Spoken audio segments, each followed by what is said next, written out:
I'm firmly of the view that many managers in Australia, you're almost promoted to your level of incompetence. And many managers don't know how to hire, manage and exit.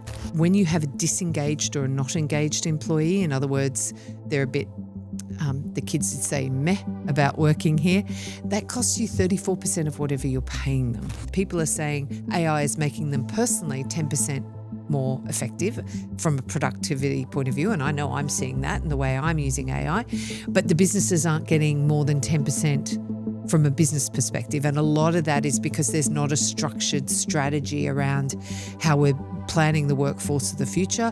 Welcome to the Martian Logic Podcast. This episode features Natasha Hawker, founder and managing director of Employee Matters. So you talked about productivity and you believe Australia has got potentially productivity issues. So what is productivity and how do you measure it? Yeah, when I say we have productivity issues, Anwar, I think, the normal way we judge that or measure that is compared to other OECD countries, which is productivity per employee. With that, we sit in the middle of the pack at the moment, so we're not doing as well as we should. We used to refer to ourselves as the lucky country. I'm not sure we are so much the lucky country anymore when it comes to productivity, and I have concerns, which we may chat about later, which is around AI and are we adopting that as quickly and as effectively as we can. Okay, so how do you measure productivity before we go ahead of ourselves? What's productivity and employee productivity, I guess we're talking about in particular, yeah? Yeah, so the way I measure it when it comes to employees is what is your revenue divided by your number of employees. That's so fair. say, for example, you have 2 million revenue and you've got 20 employees, you're getting about 80 grand, I think, from the maths, but you're paying people 70 grand, then you're just barely covering your costs. My view is we should be aiming for 3 to 4 times whatever we're paying people on average. Obviously, there are people in the business that are going to produce more than that. Think about your salespeople. Yeah. They might be bringing in $2 million worth of business or $150,000 worth of business, and your admin may not be bringing anywhere near that. But on average, when I'm talking about employees and productivity for businesses, most businesses don't measure that, and they've got no idea what their return on their employee spend is. The business can't continue if they don't measure it. Well, whether they measure or not, it has to be commercially viable, right? Otherwise, they won't have a business, naturally. I mean, that's where the EBIT, that's where the profit comes in, I mean, every industry will have its own standards, I guess, right, in terms of what that productivity average needs to be. Yes, and for many businesses it may be around what they actually produce, where there's limited headcount, but they produce, for argument's sake, widgets. They may measure their productivity return or their ROI based on something physical rather than their employee assets. I mean, at the end of the day, it needs to come back to dollars to survive as a business, to make sense commercially, as a shareholder return has to be, comes down to profit, and you're investing $1 million, you're expecting what, 20, 30% from that kind of business in that industry. You want to see it materializing, Yeah, one would hope. You take your money, invest it somewhere else, right? Yes.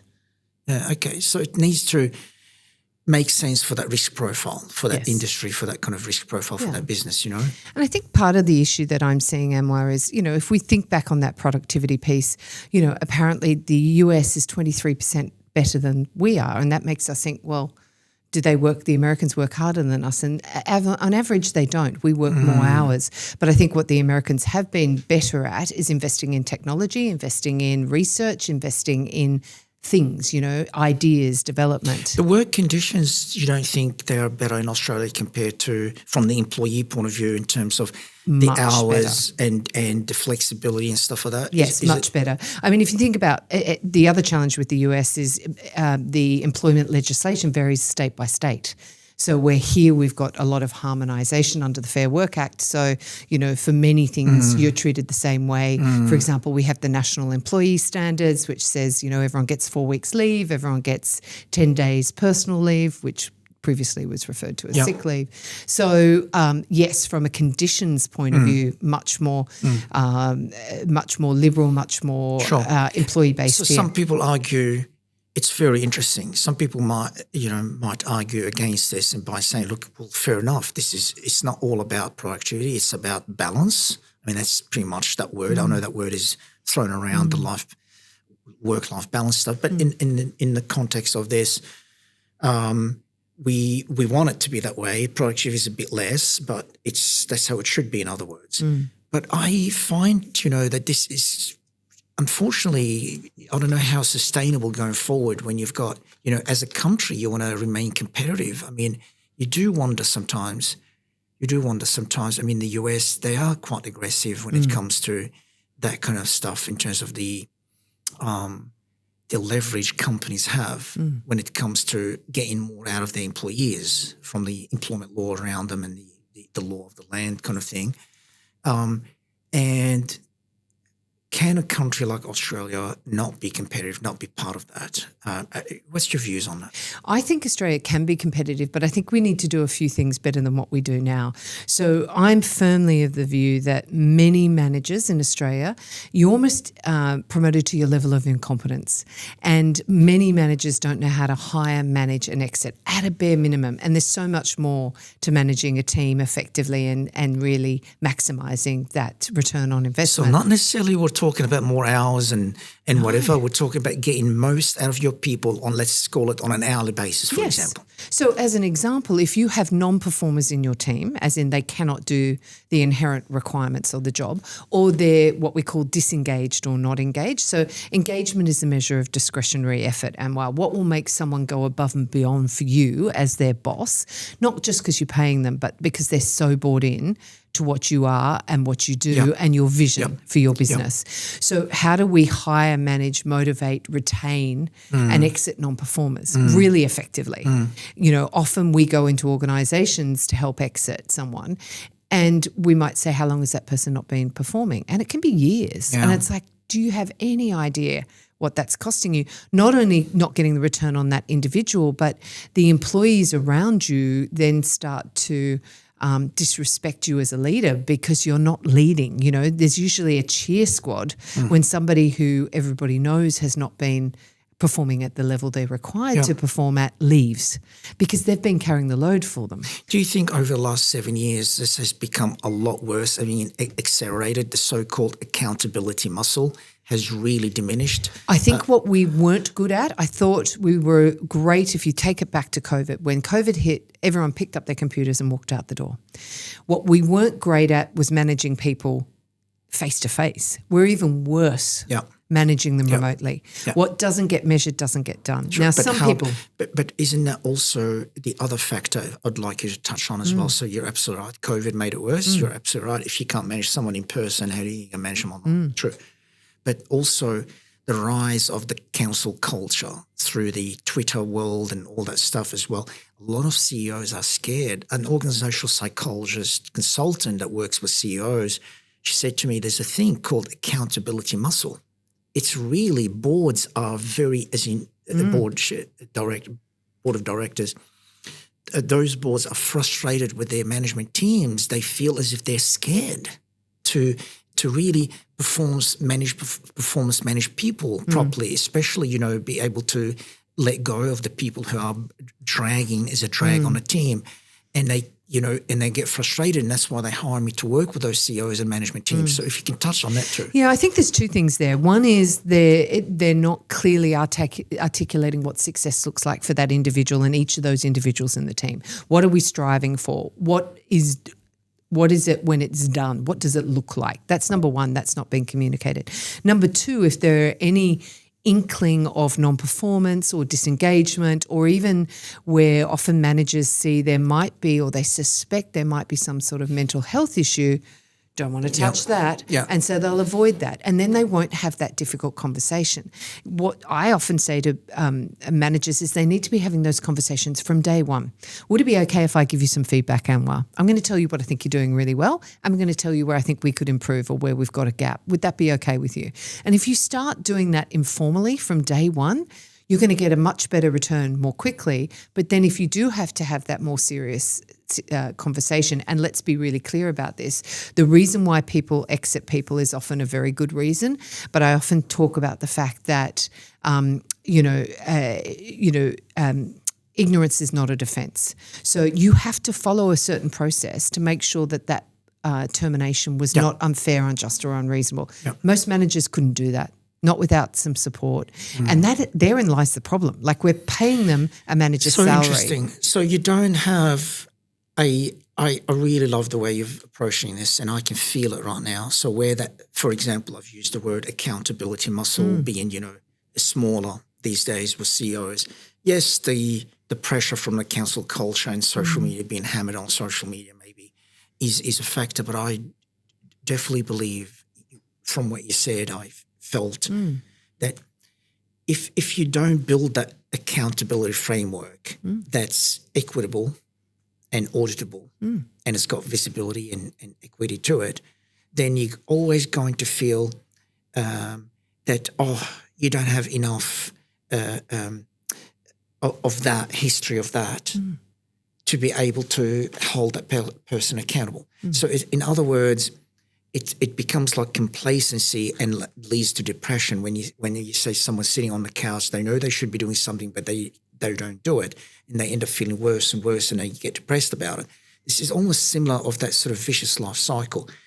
It needs to be stopped by creating an accountability framework. At any point in time, whenever they do it, it's better than not doing it, because they start to build history. And, it sounds like we're ganging up on an employee, but it could end up being when they do that framework, they could end up realising it's their fault. Yep. The manager needs to make changes and it could work out. Yes. So it actually works out both ways.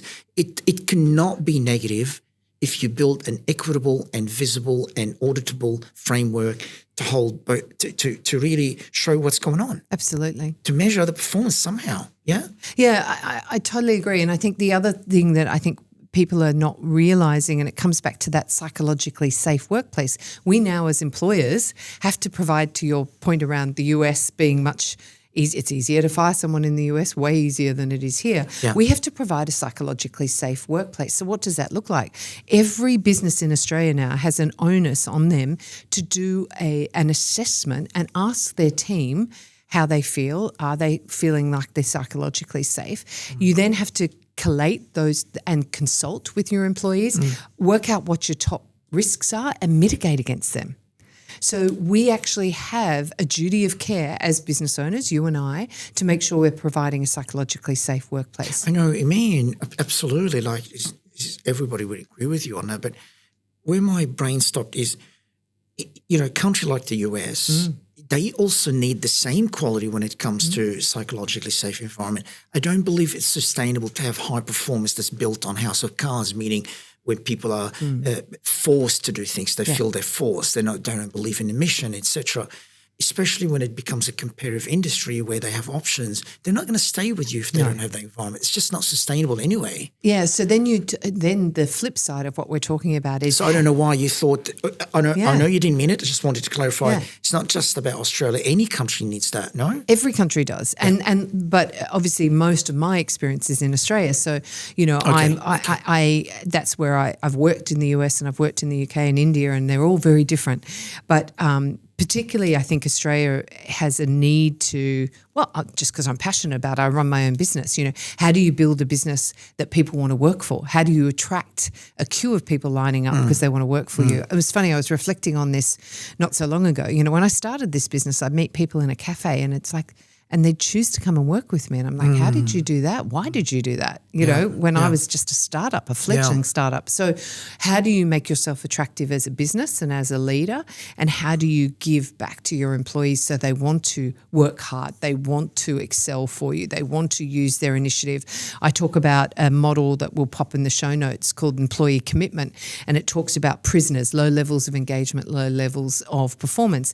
At the top end, you have what we call volunteers, high levels of engagement, high levels of performance, and then you've got your superstars.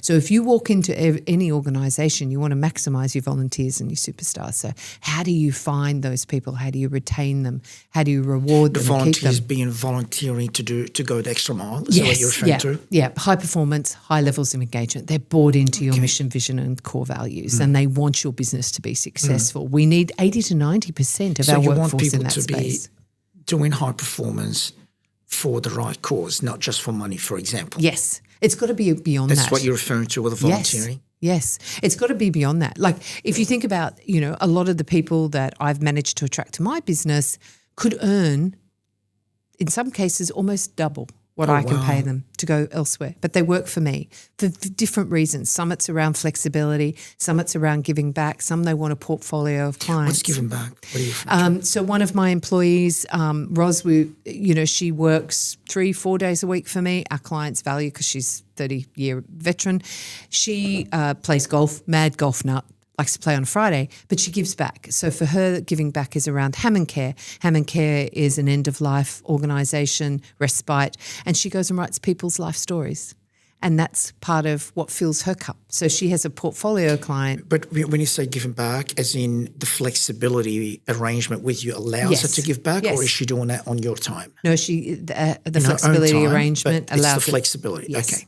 So they come to me and say, I want a portfolio, I want to work 4 days a week. Allow them to build give a back life if they want to give around back, to build, to volunteer and do things that they want to do by providing the flexibility, whether it's a part-time job, the perfect part-time, or still full-time but flexibility on the hours and stuff. Yes. Yeah, no, I agree. That's very important. Yeah. But if we talk about back to that productivity, a couple of the things I'd love your listeners to think about is what's their cost of attrition? What's it costing them to have people walking out the door? So it may be of interest to them that, on average it should be between 10 and 20% of your workforce turnover every year. That's what we call good attrition. Sure. But we've got organisations in aged care, much higher. Telecommunications, in call centres, 50%. So how do we get that in that sweet spot where we're hiring well and then we're keeping them? The other thing that we need to think about is when you have a disengaged or a not engaged employee, in other words, they're a bit, the kids would say meh about working here, that costs you 34% of whatever you're paying them.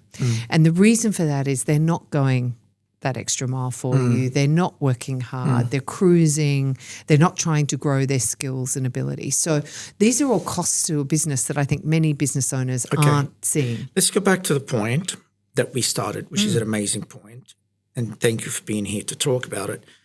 It's a point that you sort of specialise in, you're passionate about productivity, which is how it all started. So you seem to be saying that part of productivity is the quality of work, not just the hours. It's the quality of the hours. And when people are committed to the cause, they believe in the business, they believe in you, they want to see you succeeding, they want to see the company succeeding, all of a sudden those productivity on a per hour basis, so to speak, the metric, whatever metric you want to use, starts to go higher, as opposed to, someone could be doing 4 hours a day and doing a lot better job than someone's doing 10. Yeah. Arguably speaking, that could easily be the case, yeah? That's really what we are talking about here. So if that's the case, let's start to maybe talk about the top 3 things that you believe you want people to look at if they were to start to think about how can we improve that productivity metric. What are the top 3 things you recommend they start to look at? Number 1, what would that be? Number 1, I think, is your NPS, your Net Promoter Score. So many years ago, I used to send out a survey, Anwar, no one ever filled it out. And a business mentor of mine said, why don't you just pick up the phone and call your clients and find out? So we started doing that. So that metric is on a scale of 1 to 10, how would you rate the service provided by so-and-so? And then we do that on our employees. Now, our NPS rolling average. On employees. On okay, employees. So, I say on the service provided by Ros or Ange or whoever it happens to be, on a scale of 1 to 10, how would you rate them? Those guys get 9 and 10 out of 10 every time, pretty much. So that is unheard of. In that NPS score on the company, 50 is deemed excellent, 80 is world class. Okay. So delivery, that is what's key here. Why do my clients come back to me? Why do clients come back to you? It's because you deliver on what you say you're going to do. Okay, so we're talking about the NPS as a metric I'm familiar with that. But I'm just to go back to what we're discussing. So NPS is, you believe, number 1 of what people should look at to measure the productivity. Productivity of your employees, because if they're doing good work, then yes, they're delivering. Calling the clients that these employees deal with and get them to rate those employees. Okay. One more thing. Next would be how many disengaged or not engaged or not performing employees do you have? How do you measure that? So in some ways it's around performance management and metrics. So would you put people in a needs to improve, that whole meets, does not meet exceeds I'm not familiar expectations. with that because you said engagement. Yeah, We're engagement trying to is see the how measure. we measure the employees' engagement. Yeah. So let's talk about that first. So engagement is, you can do it a number of ways. There's surveys that you can do it around. Culture Amp is a very popular one. There's one called 6 Qs, and you send it out. It's a confidential survey. They might answer questions like, do you feel your leadership team look after you? Might be a question. Do you feel your team has your back? My team answered that at 92%. So that gives you some comparisons against other employees. So it's a survey. Yeah, it's a survey. Employee survey. Yeah. Okay. And so you need to find out what your scores are in that because that's going to be an indicator of whether people are going to stay or going to leave. The other one I would suggest, which is a really common one, but people forget about it, is attrition. You know, if you've got a revolving door of people coming in and leaving your business or a particular area, why is that happening? Is it a particular manager who's not very good at managing? You know, there's a whole old saying that says people don't leave companies, they leave leaders. So, you know, are you a great leader, or are you investing in your leadership so that people are inspired and they want to work for you? They would be my top 3. And then I think other things around That's the measurement. Okay. Yeah. All right. So how do we then a list of 3 things in terms of fixing things to improve productivity? Is it the same thing? How do we? Well, that survey is going to give you a lot of data and information about why people work with you. So let's say we've got a problem with all of those. The NPS is low, the engagement is low. What would you say the few things people start to let's start at the bottom. I'm going to start on attrition. So do you do exit interviews? So when someone leaves, do you sit down and have a conversation with them? Most businesses don't. It's a lost opportunity. Very good point. Don't have it with their manager because they may not be as honest. True. So have it with someone external. Yep. The other one that I love that people don't do enough is stay interviews. Not when someone's leaving. What would make you stay with me, Anwar, for another 2 or 3 years? There's nothing to do with leaving. There's no one on an left ongoing basis, on a once regular a year basis. or whatever. Let's have a conversation about, you know, what you're enjoying about working here, what you're not enjoying, what will keep you with me for another 2 years. Now, I can't necessarily guarantee that I can offer up, but if I didn't know, I was never going to be able to offer it up anyway. Or now I know that about that individual, I might be able to maneuver things that is going to make them more likely to stay. So that's number one. That's on the attrition side. If we go back to not performing employees, they are really expensive. It costs between 50 and 150% on top of base salary to go out and hire. You can't always turn an employee around, though. No, you can can't. only take a horse to the river. You can't make them drink. Absolutely. I totally agree with you. So I think, you know, attitude is one thing, performance. Sometimes people are, you know, square peg, round hole. They're just never going to fit. Going through certain issues in their life. Exactly. They can't be that person. They can't have the mindset that you're expecting in the company. Yeah. In recruitment, you didn't spot that, or soon after that it changed. And no matter what you do, you can't just get them there. You're always going to see them behind on the mindset, you know. Absolutely. So that comes back to that earlier conversation we had. We need to have those informal conversations so that feedback loop is going round and round and round. And guess what? The individual will probably work it out fairly quickly if they are not a fit. And guess what? They'll resign then. And that's what you want. It's a more dignified, easier exit for you, lower risk exit for you, better for the individual. They feel, I always talk about, even if we need to exit someone, Anwar, we need to do it with dignity, respect, and do it legally. I agree. So that is really, really important on that side of things. So having that feedback loop, and then if that's not working, going into formal performance improvement plans. Have that discussion, but train your managers. Managers don't know how to have those difficult conversations. They don't like having them. So you need to be training your managers, one, that they can give feedback that's going to impact that efficiency and that productivity because they're very clear about what they need to do.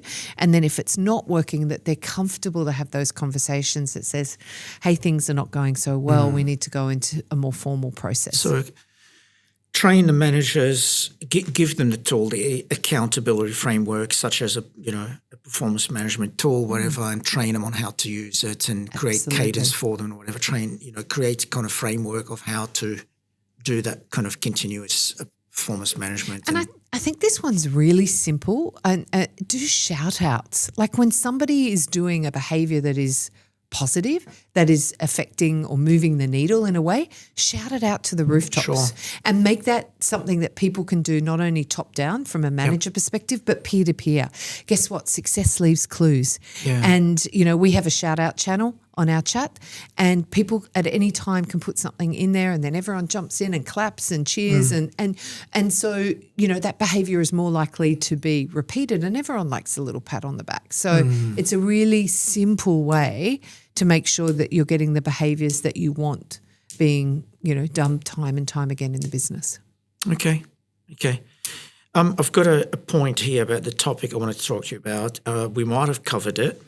I mean, it's an interesting topic. We can talk for 10 years about it, but we've covered a decent chunk.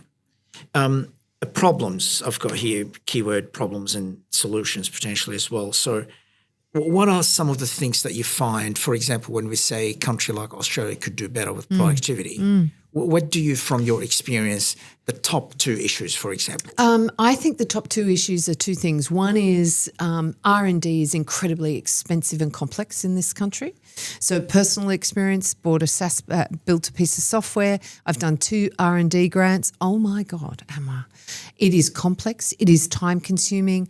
And I've done it twice, and I probably will never do it again because the return on investment for me around that was not there. And so that is a disincentive for many businesses my size to try and innovate and, be a forerunner of technology. It's hard. It's really hard. So let me just, it's a bit of a quick, we're moving from the person's productivity now. You're saying what tools can we give the employees? So providing the mindset is right and the management is right, the motivation level is right, engagement right. You're saying still they need tools. That can go to another level of productivity if they have the right tools. And you're saying therefore you want to encourage those companies to invest in tools, invent tools and buy tools and whatever. And in Australia, it's a lot of red tape to lodge a claim for R&D. Yes, if you're developing a tool. So that is as a business, if you're developing a tool. As an employee, I'm talking about a business. As an employee, the same thing. If you don't have the tools to make things simpler, then you're not going to be as efficient or as effective, if you're having to do a lot of manual pulling together of data or stuff like that. So I think as a business owner, that's one of the things I've seen, in terms of overall productivity as a business. If you're, and we talked about at the beginning, what the US is better at is actually investing in tech and doing tech. So it's easier, you believe, in the US? It's easier in the US and they do it more frequently. But here I think it's quite challenging as small businesses to invest in that IT, to invest in R&D from a development perspective.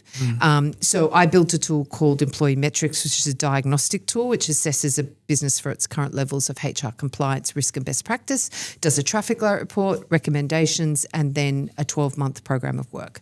That makes my team's job much easier because we've had a massive look under the hood because we have something called accessorial liability where we're exposed as our clients are in terms of fines for not being compliant.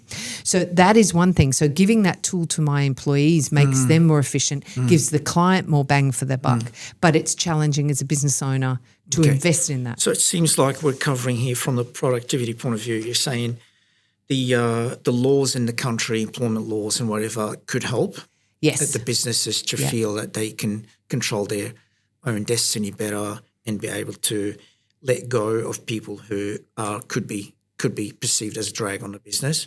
I say with all respect. And then you're saying, so providing we have the right people now, they need the right tool. Yes. And how does the government create an incentive for businesses to purchase or invest to create the right tools to augment the productivity of those employees, Yes. Very interesting, makes perfect sense. And software is part of that, and we're in a software age now and we've got AI and that's a whole other conversation. But how do we do that more effectively? And I think one of the challenges that I see is that it comes back to that productivity. And if we want to talk about AI now, I think AI is very fascinating in the sense that I already am talking to businesses that are already forecasting that they're going to let go half their workforce within 6 months. Now, their workforce doesn't know that, and some of those workers are overseas workers already. Doesn't matter where they are, they're going to be out of a job. Roughly those businesses, we're talking about 20 people 20 or 30 people. Or now, hundreds? And we've seen other levels. Obviously, Atlassian went out with 1,600 last week or the week before. So I can see major impacts. There's a couple of things here. Number one, from a forecast perspective, businesses in that mid-size, which I think is where you play a lot, aren't great at forecasting their headcount needs now. They tend to be very reactive when they recruit. Someone leaves and they just fill that role because somebody left. They don't seem to think very strategically about what is the workforce that we need now, what's the workforce we need in 6 and 12 months. I think it's a blind spot. Like I know. Competitive advantage. I if know. the other competitor does it, they could win. I Why know. wouldn't they do it? I think it's a missing skill set. You know, I think it's one of those things that people find difficult. It's a little bit like, how do I guess what I'm going to need? I don't really know what the future holds, so they don't do it. The CEO needs to put a growth strategy and it needs to satisfy the shareholders, and that growth strategy needs to be resourced properly. And absolutely, how can that not flow? But you're talking about bigger businesses there. If we talk about bigger businesses that have got that CEO. What's a bigger? What size? Well, for me, 97% of businesses in Australia are small businesses, mum and dad businesses. Yeah, no, but you used Martian Logic clients. We don't have anybody under 100 employees. Yeah, but those businesses under 100 are often where most small businesses are in Australia. Yeah. They can't forecast. They don't have that sophistication in their skill set. And then you layer over that AI, what can AI do in a business? Now, I think the smarter people are trying to get their head around it and wrap their head around it. So are we going to have part of the workforce is AI, agents, and part of our workforce is humans? How are we going to work and achieve our business strategy with our mixed workforce? You know, what do AI do compared to what do our humans do? We talk about humans in the loop. So if you think about recruitment is being massively impacted by AI at the moment. One of the things we're seeing is that we've had a massive increase in the number of resumes we're receiving. But 64% of the CVs that are coming in aren't a match to the job. Where AI is great is screening. You need a degree, you need 5 years experience, and you need this background. That's where AI is really sophisticated and can quickly screen that. The issue that we've got, though, is you and I, again, having been around for a while, you get that occasional CV, there's just something in there that, you know, really piques your interest. And you might interview them and they would have been screened out by AI. So I talk about screening done by AI, assessment done by a human, so that we're making sure we're, working together. But what I'm not seeing in the market is that forecasting around what does our business look like and need from a resourcing perspective now, and in 6 months, 12 months, 18 months time from a resourcing perspective with AI in the world. Can I suggest something in that loop, in the recruitment loop? Yeah.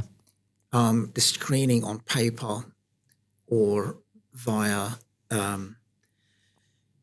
knowledge online and resumes and stuff, that shortlisting, clearly going to show you on paper there's a good match. But then what happens is the so-called phone screening, where you want to hear people speaking. Yes. You want to see them speak. You want to see the body language, etc., for those soft skills, yeah? So that is the piece that takes a big chunk of recruitment. So whether you're starting with 10 resumes or 100, you're going to get to a point where these are really, they seem to be amazing, and you need to start to speak with them. So what we have is the video interviewing. This is a recorded questions that's available for you straight away. Within 30 seconds, 10 seconds, you're going to see all that body language, the presence that they have, the smile or lack of, or whatever. And even that can be assessed from the psychological point of view, psychometric testing, so to speak. So that's the piece that now we are bringing into the game. Correct. Not just the matching of, just the resume, so to speak, to a job description, if we were to dilute it to that, which is, I know it can be more than that, but what comes after that? Because chasing someone to just hear them speaking on the phone could be 2 hours worth of work. So many calls back and forth and missed calls and SMSs and go back before you can speak with them. And that 2 hours can be turned into 10 seconds. It's right there, that thing that you just click on that play button and you can hear them and you go, great people, etc. No, not for this job, not for that manager, not for those clients, And then you keep going, you go, oh my gosh, perfect. I need these guys for an interview. Jason, the manager, would love them. The clients would love them. And you start to go from there. So that's the piece that we feel is missing. We've been investing heavily for 7-8 years now with video interviewing. And now in this world of matching, we're going back to, that two-dimensional resume, what we call. The third dimension is that video, seeing them speaking. And that's the big picture we're building in the platform. And I think that's incredibly important. I still think there's potentially, you and I are of a generation where we are comfortable on video. We're doing it here now. There are plenty of people in our age group and older that may not be so comfortable, and that may be a disadvantage to them. The only reason you want to speak with someone is because it's important how they look and feel and talk. So if they're not going to record a video, they're not your people. Yep. And also it's how you position it and how the question is and why. And so I think, that question has been discussed for probably 15 years right now, and no question about it. Video interviewing can be used for those roles. Yep, as long as you're not discriminating. Not discriminating. Yeah. Someone who's going to be talking to clients and he says, I don't want to record myself speaking for 10 seconds for the application, and you think that's discrimination? Come on. No, I'm not suggesting that, but plenty of people have unconscious bias and conscious bias. And so it's like the old days where we used to put a photo on a CV and people would make judgments on how someone would look. Well, I think it's actually better than looking at a name. Yep, potentially. And I can see the value. We send out name videos. And a location without seeing the smile and the spirit of that person. Yeah. I've written 5 blogs about this exact topic. I think video interviewing is the opposite. It gives that person a chance to fight against the perceived name and location, and maybe the name implies certain skill, color, and all of the above. You see their smile, you see how they talk and walk and their spirit and what's behind that person, and you can connect with them, and that can shortcut all that. Yep. So it's a very interesting topic. Yeah, I think it's fascinating. That phone screen and the video, and we use them as well. I'm not saying they're not worth doing. I just think with a word of caution too. Yeah. Because not everyone is a skilled interviewer. That's another issue that we've got. People haven't been taught how to interview effectively. I talk about technical, behavioural, cultural interviews. How do you make sure you're doing a great assessment? You talked about psychometrics. I love one called Harrison's. Is Natasha a fit to this job? Yes, she's a fit, and these are the mandatory traits and these are the desirable ones. That can massively, it's another data point. It's not the only data point, but it does add to the assessment that you're making of that individual and how successful they might be in your role. Definitely you choose it carefully about the role and how you position it and why and stuff. You don't just blindly put it everywhere. Some roles you don't need it if you're comfortable with people not to have that kind of certain personality traits, or it doesn't matter, then you don't probably want to hear them speak. You just might as well just bring them in straight away. So very good. All right. So this is really interesting. So we covered 2 major things. We talked about employment law and the law of the land, how it can encourage or discourage companies from being a bit more free to compete and demand certain productivity level from employees, if I could say that with cautiously saying it in a sense. And then we talked about also that same kind of environment, the government environment, if you like, to encourage in investing into tools that will augment further the productivity of those people. And AI is a big topic, and I'm really glad you took it in that direction.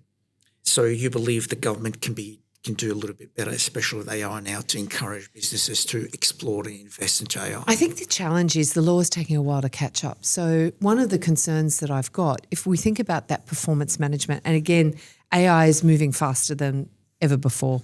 It's better today than it was yesterday. It's never going to be as good tomorrow. It's going to be better tomorrow than it is today. Here's one of the things I foresee happening. From a performance management, I think businesses have lost control of what people are using AI for in their business and what they're not. We can pick it out sometimes on CVs where they've still left the parentheses in the CV. So it's very obvious it's just been bought off AI or pulled off AI. Yeah. The issue then is what happens when somebody gets terminated because of work that they have produced using AI. And my concern is That's crazy. And that's a risk though, because the law says you cannot. Your termination, unfair termination, is that termination unfair, unjust, or unreasonable? That's the legal test. Now, if somebody who's quite junior in an organisation is using AI, doesn't realise it's hallucinating, doesn't realise that it's incorrect, and produces something that goes to a client, and they get fired. Are they going to have a defence that says, you never taught me about what I could and couldn't do with AI, and you never told me that there was a policy on how to use AI in the business? Because in many businesses, there isn't a policy yet. Like I think about how we started in it, was trying to get all of our team using it and getting shared case studies and what's working and what's not working. And we put some guardrails around it. This is how we want to use it. But a lot of businesses don't have that first level sort of engagement or trying to wrap their hands around it. What about from a strategy perspective, this is how we are going to permit the use, and this is what we need as the guardrails or the checks to make sure stuff isn't going out potentially that isn't right for the business.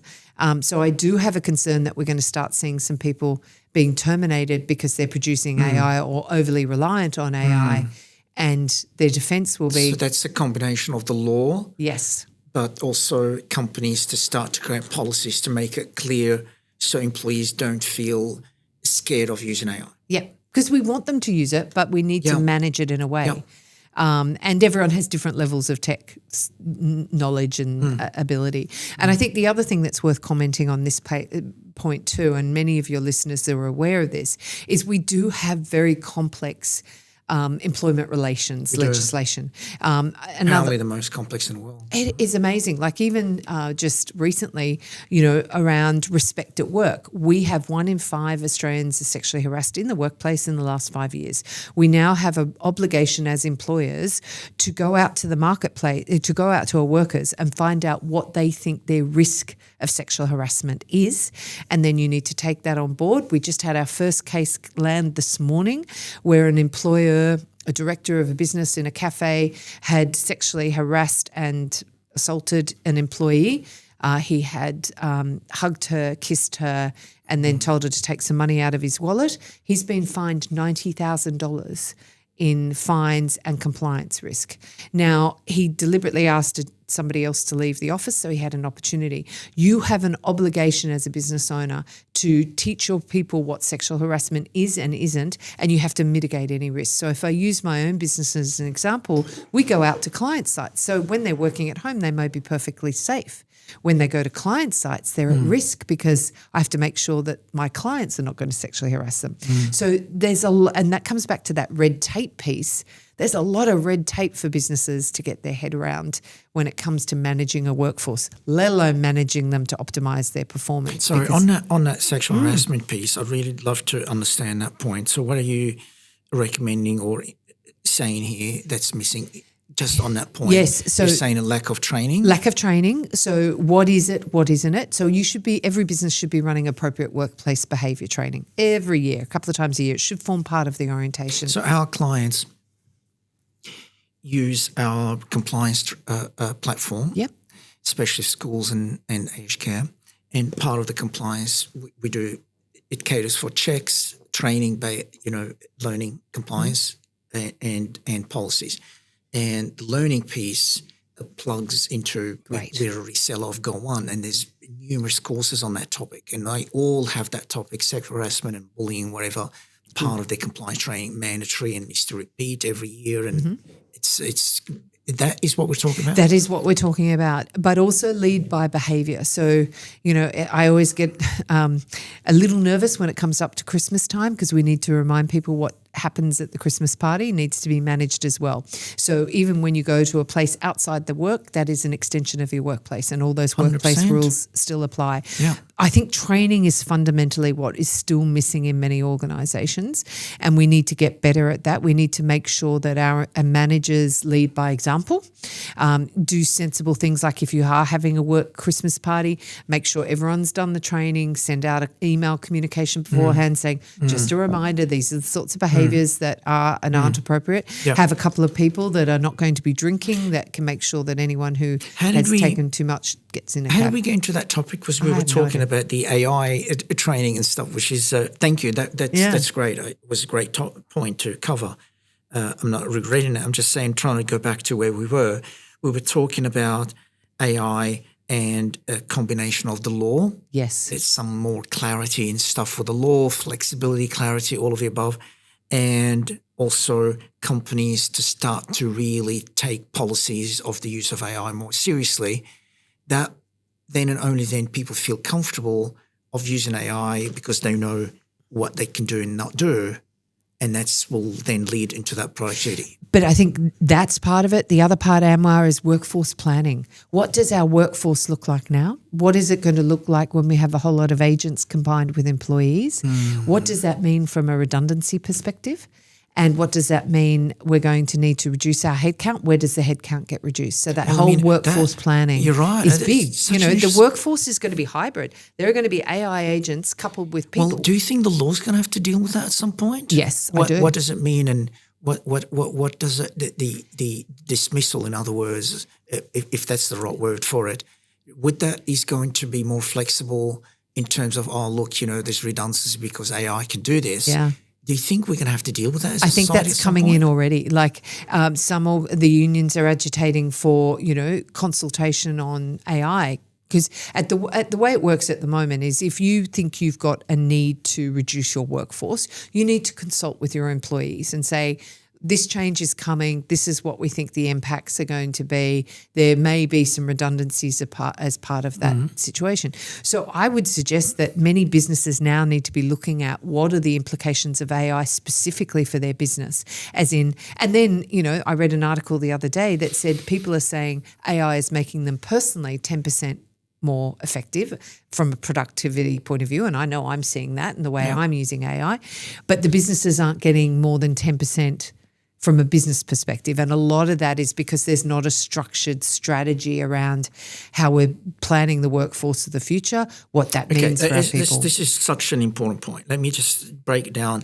If this is all we can cover for the rest of the podcast, it would be more than worth it. So this AI change is happening. We know it's going to replace some roles. Yep. It's either partially, most of the role would be replaced or all of it. Yep. And a lot of roles will be affected. So it's quite significant, once in a lifetime kind of change, We don't need to educate people about that. People know that. It's a backdrop of the conversation. In saying that, I'm saying the law has to deal with that. If the law in Australia, for example, as a country, as a society, doesn't create enough flexibility for businesses to feel free to take advantage of that, we became non-competitive. That whole productivity thing is going to go down the drain against other societies, other countries. Yes. Now, that in itself, not a pleasant conversation. What will happen to those people that lose their jobs, etc. We can talk about that all day, and that's all great and important conversation as a society. So what's your thoughts on that? A company is going to say, look, a change is going to be coming. My competitors in the US already made that change. They can sell the product half the price. I need to make it yesterday. I can't consult with people for 12 months if I need to cut some jobs. Certainly that's not the case with us. I'm just saying if it is the case, whatever industry or company this might be, what do you think? How are we going to deal with that as a society? I think the first thing is businesses need to get smarter about how they're going to use it and where is the return. The second thing is if we think about the financial viability of that business, because business owners, to your point, have the right to make their business as viable as possible. And if their competitors are doing it, they're probably going to have to follow suit in order to survive. Yeah. And that will be the rationale that they will use for downsizing the human component of their workforce and potentially upsizing the AI component. The law already enables them to make people redundant, so they will follow those laws in place. You think it's adequate when it comes to replacing them with an AI piece? I think it's and evolving. The rate at which? I think it's evolving. And we don't know what we don't know. A lot of this is guesswork because, if I had a magic wand, I'd very happily look into the future and see what we could see. But I just think we're already starting to see the redundancies coming through. Because, you used the 3 words before. What was it again? Reasonable. Harsh, unjust or unreasonable. Harsh, unjust or unreasonable. No, that's the bad stuff. You can't dismiss people for any of those reasons. Yeah. Okay. So, or the way you do it. I think that's what's clear here. The outcome may be reasonable, as in we need to reduce our workforce to be financially viable. Someone's doing really well. Yep. But the AI piece could be to the tune of 5% of their cost. Yep. And our competitors have done it, and they're selling the product for less. Yes. That is harsh and unreasonable and unjust, all of the above, but yet more commercially. Yeah, commercially viable. But when we talk about harsh, unjust, and unreasonable, it's how you do the exit. I mean, that's the least of people's problems. Well, actually, no. Most people fail the unfair dismissal test. They do it poorly. They might send them a text message and say you're no longer required. This is easy. They can watch a video on YouTube and learn how to do that. I have to disagree. I think most managers. In your opinion, that's what's stopping people from dismissing people, or actually finding a real case and working with the law about whether you can dismiss someone if their performance is okay. Come on, that's the real issue. The real issue is that most managers aren't good at having that conversation. They would do anything not to have that conversation. They don't do it well. I worked in. I'm really sorry. I don't know how to understand this.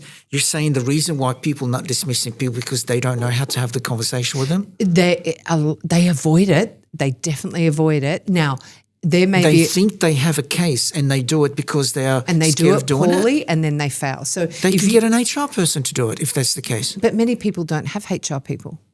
Talking about the people with HR. Let's talk about my clients, 100 to 2,000. And even then, they sometimes stuff it up. But, and then if they do stuff it up, here's the thing. I'm not sure. I'm sorry. I cannot connect with you. I believe the real reason is they're trying to find a case that they won't be sued for unfair dismissal, not about how it's conducted. Because I generally believe you can learn that from a YouTube video of 5 minutes, how to conduct a meeting that is, I've seen it done incredibly poorly over the years. Incredibly poorly. That's what's stopping companies to have someone drag in their performance for years on the company because they can't find someone to have a fair meeting to dismiss them. Definitely in small businesses where there's no HR. Okay. Definitely in small business. In your larger businesses, they've got HR, which mostly have it covered. But I come back to that harsh, unjust and unreasonable. It costs somebody, I think it's $87.90 to put in an unfair dismissal claim. And guess what? If they have not followed the process step by step by the law, they could get up to 6 months' salary and or reinstatement. But that process isn't about the meeting. It is that you have to bring them in. The meeting can be done in the best way possible, but the substance behind it is the real issue about is that fair or not. What is the substance? Oh, look, your performance. Okay, let's define that. Yep. It's not about the meeting and how you conduct it yourself. A business has the right to run a business in a way that's going to be financially viable for themselves. Okay. Yep. So I agree on that. That's small businesses probably. I'm not really sure. There must be a cutoff before this changes a little bit in terms of obligations on businesses. So the only difference between big and small, under 20 or under 50 or whatever. If you're 15 and under, you have 12 months before someone can take you for unfair dismissal. 15 and over 15, you've got 6 months before someone can take you for unfair dismissal. I'm sure there's also a few things that the smaller guys are... they get an unfair dismissal code, which means they can have that conversation in a little bit more relaxed way. But, once you're over, it's mainly an extension on the time before somebody can raise a complaint against you, how long they've been in that role.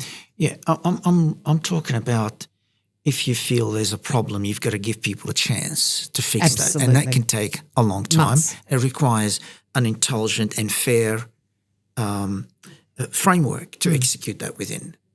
Those kind of meetings and the substance behind them, that's what I mean. I thought you're referring to, and forgive me if I clearly misunderstood you, it's that final meeting when we're saying, look, we're really sorry, we have to let you go. That's what I was referring to when I said, look, you can learn that in 5 minutes on YouTube.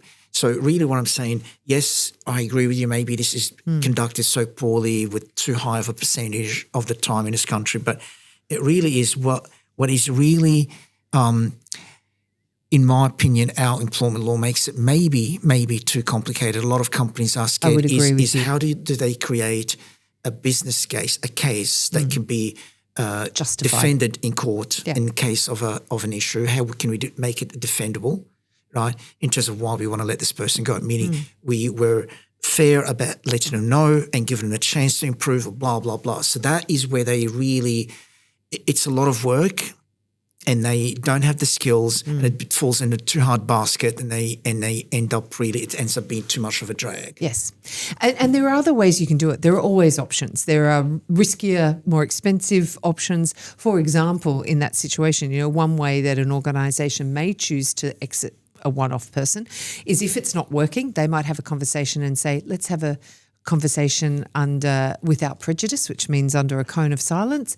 And then you and I are not beholden to what we agree, but I might sit in that conversation and say, look, it's not working out. How about I pay you some go away money? You'll go away quietly, sign a deed of release, and we've done this in one conversation. That could be troublesome.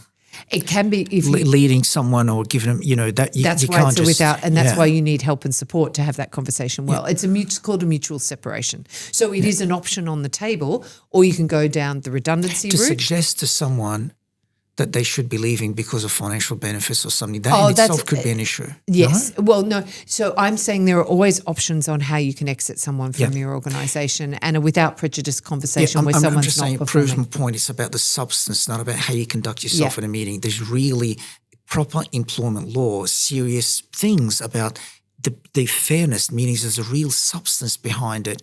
It proves that you've told this person there was clarity about what it means for them to be successful. You've made it very clear. They've been given a chance, still didn't deliver. That process is where people dread and they find complicated and they need a framework and they need the knowledge. Absolutely. And I think, you and I are in agreement. We're going into uncharted territory where businesses may be making decisions about the size of their workforce based on AI and the leverage they're getting off that. And I think that's very interesting territory, which we're venturing into now. We're noticing more and more people are coming through asking for help with the redundancies, and some of that may be AI related. So, I think that's a bigger issue about what's this combined workforce going to look like. Do you know if the government is looking at some legislations to tweak and the current employment laws from a dismissal point of view for the purpose of AI, replacement AI? I think AI is coming into that legislation, and as I said, the unions are agitating for that because, obviously they can foresee that many employees may be impacted by a reduction in headcount.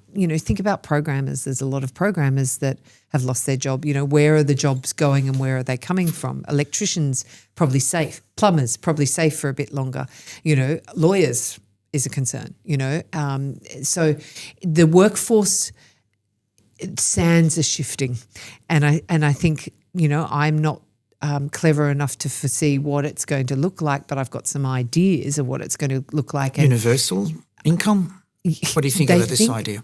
I think that, if some people are saying that might be what happens, that we get more free time and productivity is still done. I'm not claiming to be an expert in that area whatsoever, but I think it's fascinating. And I think, businesses like mine, I'll give you an example. I have a very small team in marketing. There's 3 of us in marketing. What we've been able to do with AI for a small team, for small businesses, is massive leverage. Our productivity has increased through AI. That's not using AI agents, but it's using AI to produce more. Now, you could argue that productivity, if we go back to that productivity question, Anwar, are we producing more slop or are we producing more quality? The volume can increase because you can throw a few things in there and whoosh, the volume comes up. A classic example, this interview, I popped you into AI and said, tell me what I need to know about Anwar. And it gave me a lovely little summary, much quicker than had I gone and searched up your website and it was all collated in the one piece. So, businesses are getting those efficiencies out of it. But now, a lot of people that I liaise with now are starting to build agents that are actually taking people's jobs. Don't you want to, can I call you small business? Would you call yourself? Yep. So in your business, don't you want to do more? Clearly there's a lot of room for you to grow and I know absolutely. you're growing and you're killing it and congratulations. But, you've got more productivity, you're able to do more, you're able to sell more, etc. Really it's interesting. I'm not really sure, especially with us, we're hiring more than ever. Yep. And we're at the forefront of AI, whether it's features in the platform or whether it's the ability to create code quicker and stuff, all of the above we're doing, And yet we're growing and we need more people. If marketing is going to allow me to get more leads, quicker. I want more leads, more leads. That means I'll still hire more if I've got the cash, so I can get, instead of 100, I want to get 5,000 leads if I could, right? And therefore then hire more people to close those deals if that was the case. In the example of leads as an area of, productivity augmentation. For us, I want more, and I would hire more salespeople. Then I'm going to need more implementation people. Would then have money to have more developers build more products. We always say we would invest $1 billion in R&D yesterday if we have the money. Yeah. That's how much ideas and things we want to do. Yeah. And so, for us, I'm really not seeing it how AI is going to be shrinking businesses, but maybe there's more nuance to it. Maybe replaces certain. Can you speak to that? Yeah, I think there are nuances. I think it depends on the industry, and I think it depends on the role, which comes back to that workforce planning. What can be done better with AI that may leverage someone to go and do more high value activities? Yep. And then again, it comes back to a training issue. Are we training our people to step up to that next level? Because they don't have to do the transactional work that held them back, was time consuming. Now, some people or some employees will be able to make that leap, some may not. That's where the issue comes. And then you come back to that performance issue. So interesting. That's very clever of you to say that. I heard this guy saying, I can't remember his name, in a podcast said, you're not going to be replaced by AI, you're going to be replaced by people who can do AI. Yes. If you can't do it. Yep. That's pretty much what you're saying, yeah? Yeah, which is interesting. But I still think fundamentally, Anwar, people want to deal with people. We are humans. We want that contact. And maybe this is an efficiency gain that done smarter is going to be that thing that increases our business. I want to grow my business. You're absolutely right. Yeah. But there are aspects of it, and I actually see in mine incredibly positively. It enables me to produce more with less. That will enable me to grow certain parts of my business that is client facing. We are I think we're the dumbest creatures in the universe. I genuinely feel how we, we never pause for a second with all these changes, such as the AI change right now. We never pause for a second and say, what is this all about? The big picture. So we have, what is the average now? 60, 70 years, the lifespan, average lifespan in the Western world, whatever that is, We have those many years to enjoy, especially from the time that you're maybe, let's say 15, when you start to see the world and you can maybe travel and enjoy the world, you've got some freedom, 16, 17, let's say 18, until if you have the wisdom and the teaching to say you've got between the age of 18 and maybe 65, that's sort of on average your life. What is important for you? What is it that you want to do before you die, before you're not on this earth anymore? What really matters? It's all about growth and productivity and competition. And people die like Steve Jobs before they even started to enjoy his life. He died at the age of 60, invented some of the most amazing things in the world. I don't know how many years of his life he was really, truly a happy person with his family, with his daughter and the new kids they had with the second wife and whatever. What really matters here? And for example, this notion of right now, look, the Earth is going to be destroyed, so we need to start to send some people to Mars. So we start a colony there because at some point Earth is not going to be there anymore, too polluted. I mean, what are you talking about here? And we let this population growth go complete out of control, puts more pressure on competition, and no one pauses for a second and asks, what is this all about? What really matters for a human between the age of 18 and 60? Is there a question there? What I do is I practice gratitude. So for me, I have a gratitude journal. It's 5 minutes a day. And I'm also very clear what my objectives are, both for my business and towards my next stage. So gratitude journal is what is 3 things that I am looking forward to, what are 3 things I'm grateful for. There's a bit of a mantra there. And then at the end of the day, I reflect on what are 3 great things that happened today. Now, just taking that 5 minutes for me helps me reflect, helps me take stock, and helps me be very grateful for what I have in my life. I think the other thing is I'm very clear about what my business plan is. I have a 3-year, 5-year, 10-year business plan. And then ultimately I'm going to sell my business, and then I want to mentor the next generation of female entrepreneurs. And for me, that's giving back. I want them to learn from the mistakes I made, and hopefully I've got some stuff that I can share. Your business will go to a female entrepreneur as part of this whole thing. Be lovely. And then I want to do board roles, and so I've got my first board roles. I want to sit on boards, advisory, and potentially an ASX listed board. I thought you said Broadway or something. No, that's not my skill. Could be on a board of a Broadway company. Yeah. So I think, as humans, to your point, I think we need to spend a little bit more time planning, a little bit more time reflecting, and giving back is a big part of life for me. Not only do I do what I do. We are so delusioned about what real happiness is at the moment. It is not funny. We are meters and meters away from really what real happiness is because of the speed of change and the level of competition and the craziness of the cost of living. I would love to find the statistics over, let's say, 100 years or, as far as we can get that stats about how many days people in a city like Sydney, so in the last, say, 60, 70 years, if we can find some data, how many days an average person could afford not to work before they go broke. I would love to see that number and how it changed, shortened or lengthened or whatever. This is such a big thing. This is what quality of life is. This is what mental health is going to come from. That pressure, this is not a normal human thing.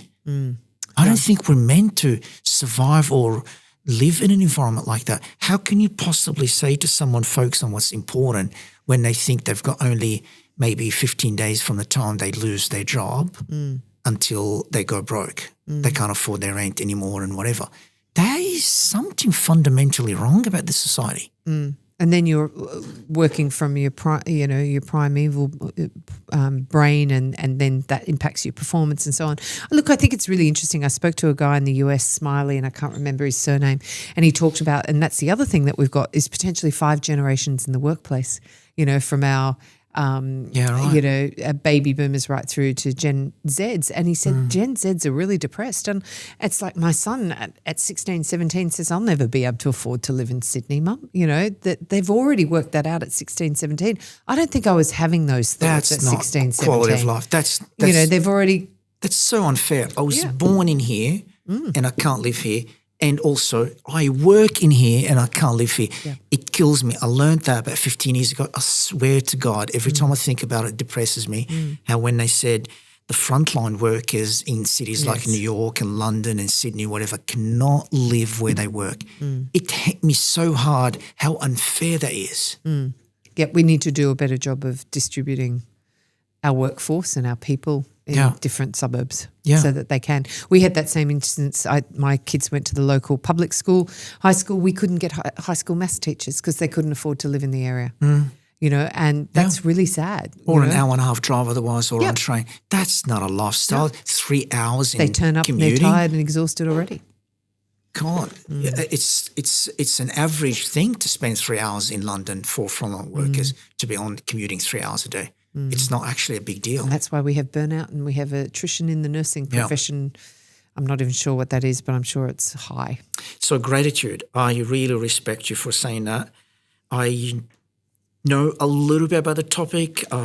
My appreciation of this topic came from when I had an eye-opener about this when I was reading about mindfulness. And then this gratitude as the first pillar, the number one thing, foundational pillar to mindfulness is gratitude. I'm going, well, what does that mean? What's going on? I thought, mindfulness was yoga and this is now gratitude. What are you talking about here, And as you learn more and more, my goodness, how powerful it is. And guess what?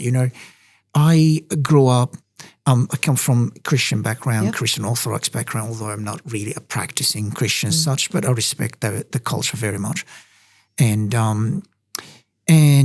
I knew people who were Muslims as well. So I was the Christian Orthodox are this sort of center. Yep. They're not, on the right of Christianity nor on the right of Muslims. They're sort of in the middle. You can make friends with both where I grew up. I'm someone who had friends on both sides. And you see the older people and the actual religious leaders on both sides say that thing that basically when you say to them, you ask them, how are you? How's your leg? How's the house? How's the car? Because you know there was a problem in that area. You're saying, how's that going? Yeah. And the first thing they all say to you from both religions, and maybe 5 different, even smaller sort of,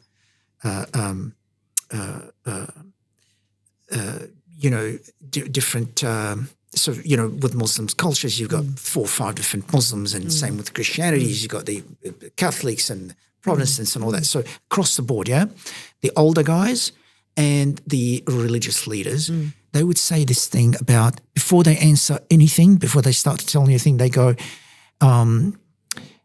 more than what we deserve. Thanks God. It's all good. Thanks God, more than what we deserve. And you've got to ask them again and maybe again before they start to tell you or complain about anything. Yeah. And I always didn't understand what that is growing up, and especially came to Australia after that, and I was removed from all that.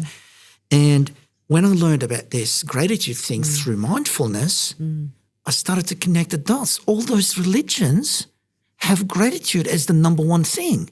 And mindfulness is supposed to be the older than all of them, like thousands and thousands of years ago. And I'm going, this is how humans evolved. They've recognized there's something about gratitude that makes you more whole and makes it more of a stable spot to be in before you can go to the next spot, more sustainable, as opposed to climbing too quickly on a house of cards. It really is the most fascinating thing.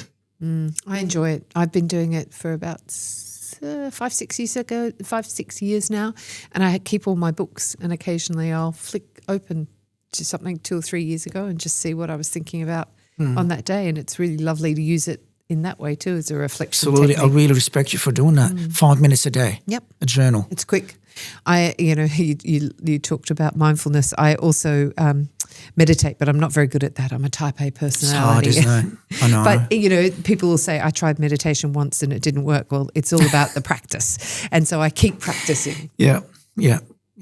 It's hard. I try, but I'm definitely not there yet. Yeah. Hey, lovely to talk to you. Thank you very much for sharing your, experience as a human being, as a professional as well, a HR practitioner of years and speaker, motivational speaker, etc. So we really appreciate your time. Thank you very much. My and pleasure. We'll talk to you soon, I'm very sure. Thank you for having me.